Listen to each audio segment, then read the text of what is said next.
Hello everybody, welcome back to the channel.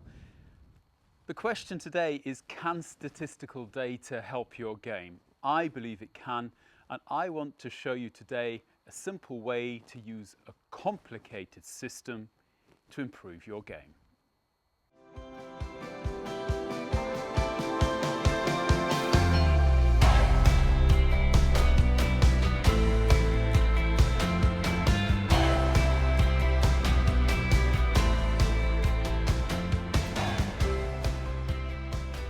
So the question is going to be, how am I going to do this video and not make it the most boring video ever done? Statistics is inherently dry, but it's very important, especially if you have intentions to become very good at this game.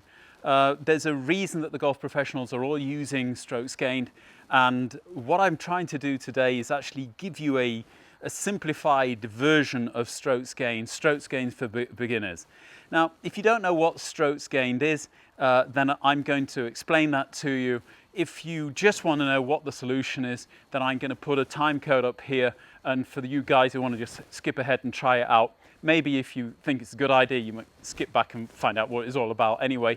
But for the rest of you, stick with me, because I really want to kind of give you what I think is going to help you play better golf just by knowing what it is you want to be practicing.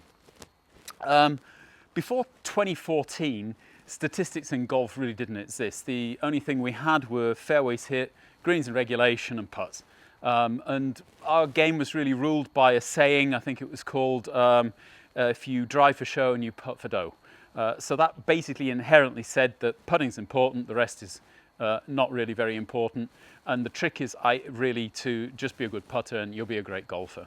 And that's one of the things that the new statistics basically slammed straight away. In 2014, a book came out by a guy called Mark Brody, Every Shot Counts, and I'll leave a link below if you're interested in reading that. It's a hard read, believe me. But what I've tried to do today is just kind of simplify it a little bit, make it a little bit more accessible, because I'm sure it can help. And this guy is really a genius. I mean, how he's actually worked this out is incredible. Let's really get down to basics. The thing is, why in the world would you need stats? Well, the trick is really to get an edge against the competition. Now, for a tour pro, that means he wants to beat his colleagues. For you, it might you want to beat your handicap, or maybe you want to beat a mate that you're going to play on Saturday morning. But the trick is, how do you do it? And you do it by playing better than you usually play, because your handicap is supposed to be relative to your game. For the golf professionals, it's quite straightforward. They're all good golfers. The trick is, which part of their game is costing them the most and which part of their game is actually helping them the most. So the more that they can use the things that they're good at, the better they're going to play. And the better they can get at the things that they're not good at, the better they're going to play. And what they're interested in is, how good are they against the competition?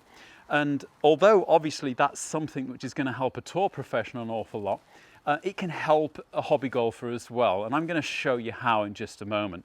But first of all, I'd like to explain to you what basically Mark Brody came up with and how he worked this all out. What he did, which was quite spectacular, is he was able to give every shot the tour professional hits in his round a score. And he does this by using the data from what they call ShotLink, a company which collects data from every shot that's hit on the USPGA Tour. They've got 350 volunteers at every tournament, and they are noting down not only how successful each shot is from each professional, but where the ball was when they did it. They are making a note, were they on the tee, were they on the fairway, were they in the rough, were they in the sand, and how far did they hit the ball, and what was the result of that shot. And by putting that information together, theoretically, you should come out with what you're good at and what you're not good at. But that is basically the analytics job. And this is what Mr. Brody has been so good at doing. He is able to take this massive data and then come out with something which is relatively simple if you think about it for a long time. I hope you're not going to have to think about it too long. and I'm going to give you a couple of examples which I hope will just clear it up straight from the go. Let's look at the putting. Putting is probably the simplest part, and one of the big surprises for us all when we were reading the book is when he said that at that time, the top 40 golfers, if he actually looked at which shots actually helped them to their scores, putting was only really responsible for 15% of it. It was the approach shot which was giving the tour professionals the most help. And depending on where you are in your game, you might even find that that's the case for you as well.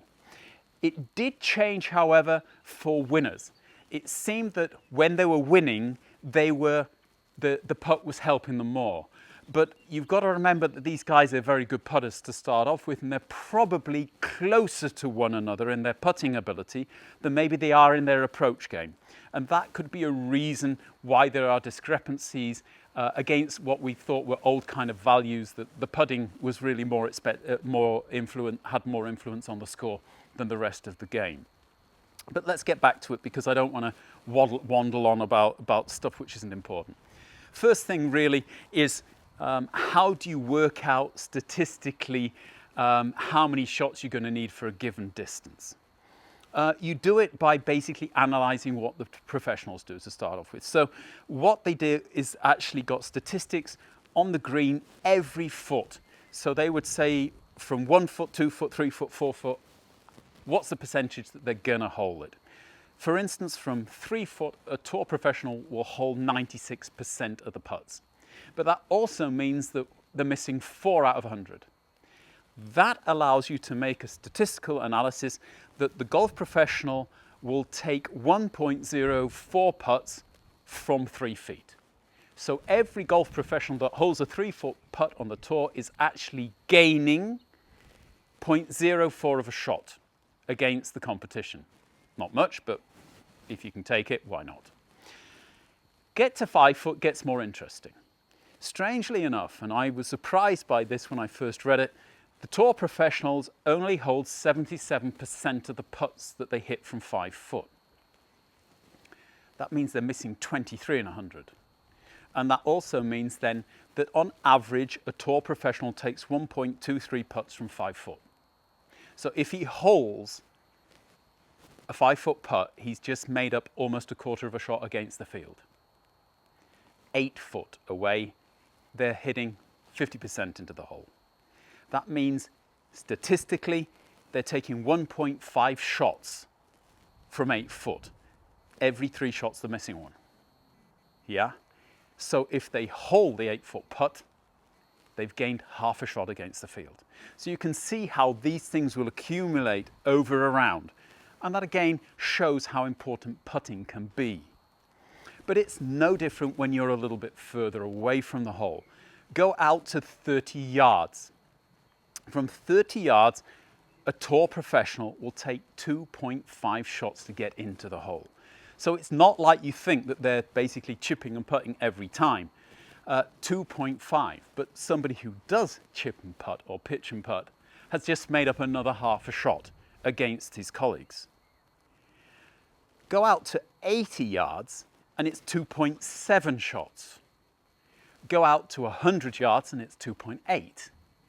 So the beauty and maybe the genius of what Mr. Brodie had done here is that he was able to tell not only from this position it's going to take this many shots to get the ball in the hole as a tour professional, but you can then work out how good the shot was that got you to where you are now. I'll give you an example of that. Say that the golf professional is standing on a par 4. It's 400 yards long. From 400 yards, a golf professional takes around about 4 shots to get into the hole. I think it's about 4.1, but let's say it's 4 shots just for argument's sake. He hits a 300-yard drive straight down the middle of the fairway. How good was the drive in comparison to his competitors who also on average hit 300-yard drives? Well, if you look at the stats, it would tell you from 100 yards, it takes the average tour pro 2.8 shots to get in the hole. He's just taken a shot to get there, So that's 3.8 shots. But really, from 400 yards, he should take 4 shots as a Tour Pro. So that means he's actually gained 0.2 of a shot against the field. You see? Clever, isn't it? Take the next shot. Say that he hits from 100 yards onto the green, 5 foot from the hole. Great shot, but how good was it? Now, we just said from 5 foot, a golf professional should be getting in the hole 1.23 shots. Now, he's taken a shot to get there, plus the 1.2 is 2.23 shots, but he was laying in a position where the average Tour Pro will take 2.8 shots. So he's just gained 0.57 of a shot against the competition.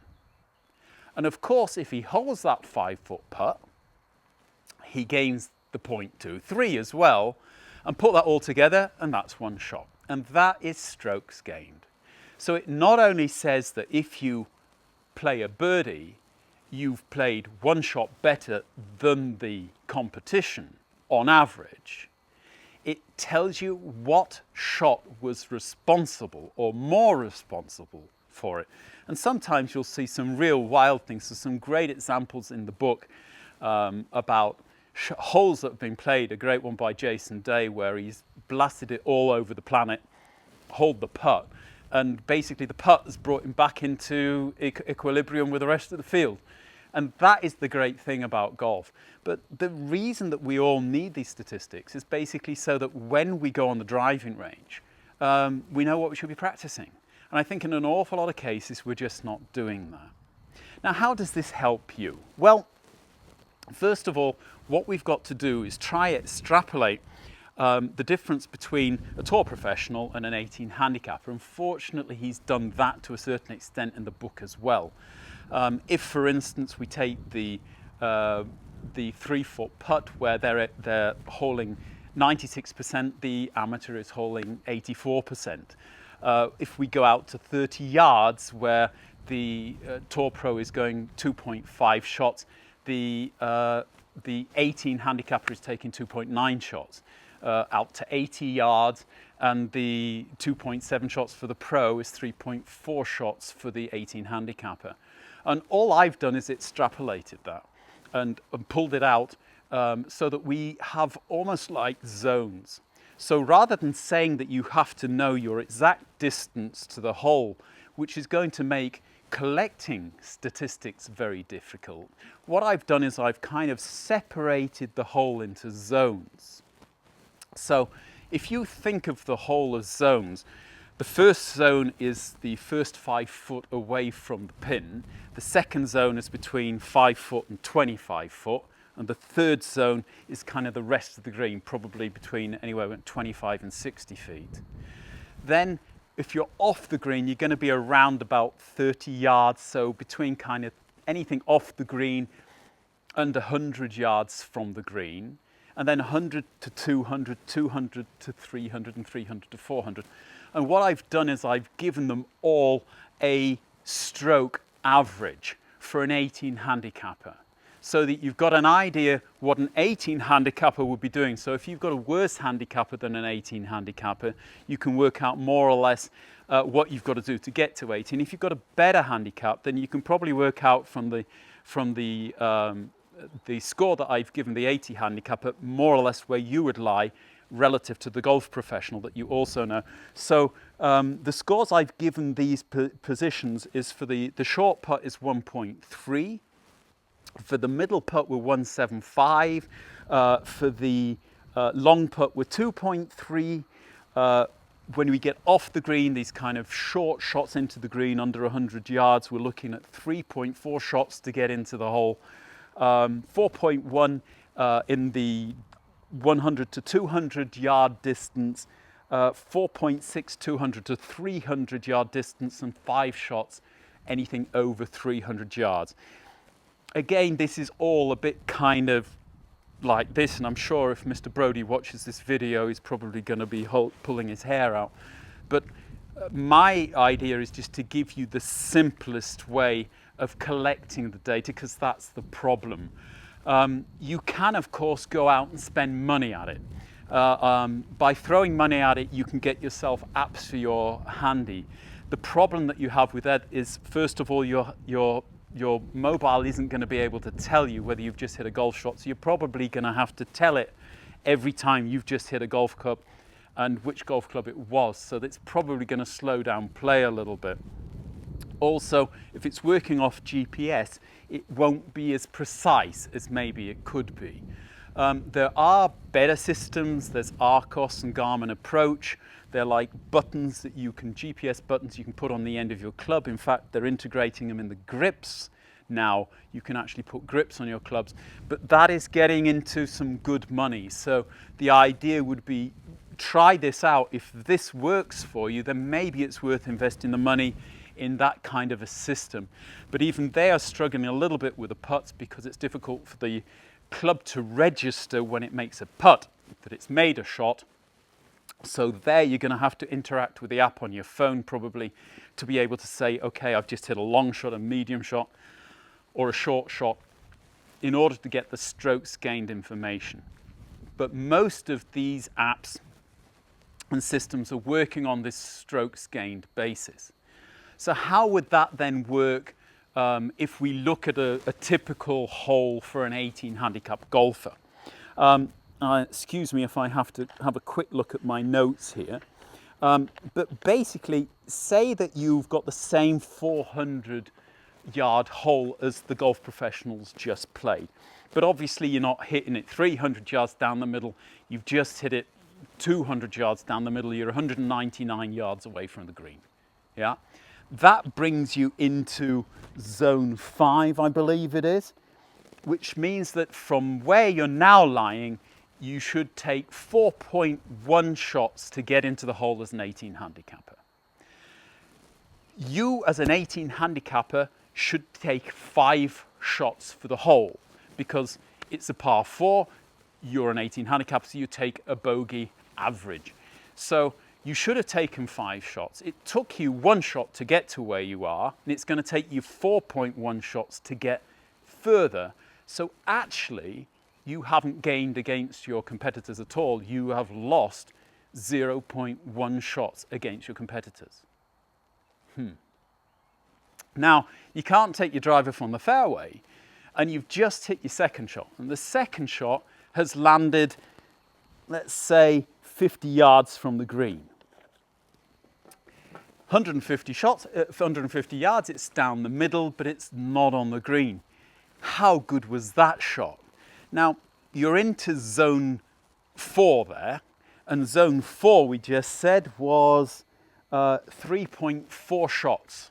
That means that from zone 4, it should take an average 18 handicapper 3.4 shots to get into the hole.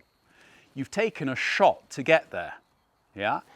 And if you remember from where you've just been, you should have on average taken just 4.1 shots to get in the hole. So now you're looking at 4.4 shots if you take your 3.4 plus the shot you hit. So you've actually worse than your average 18 handicapper by 0.3 of a shot. So you've lost 0.4 of a shot of the first 2 shots that you've hit. Now, I'm going to help you because I know you're good at the short game, and you're just going to hit this pitch in to 10 feet. Yeah? So it's a good pitch, you're on the green, but how good a pitch was it compared to your mates? On average, from 10 feet, zone number 2, we are saying that it's going to take around about 1.75 shots to get into the hole. You had a shot to get there, so that's 2.75. And from where you were lying before, we were talking, what were we talking? 3.4. That means you have just made up 0.65 of a shot against the competitors. So you're back in plus, guys and girls. Hold a putt and you make another 0.75 of a shot against the competitors.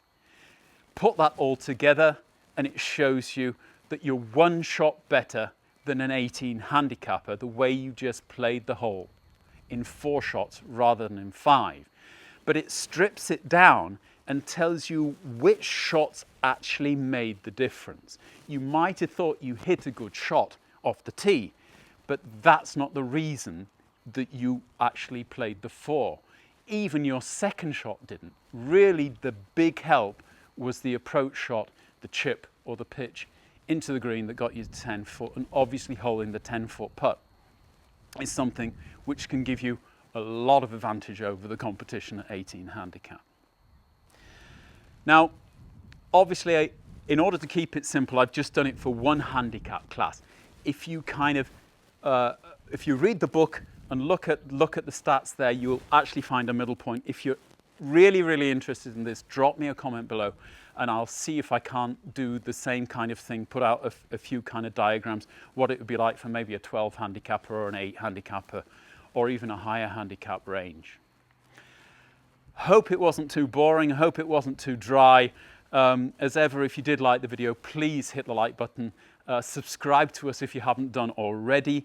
The little bell will give you notifications the next time that I post a video. Look after yourselves.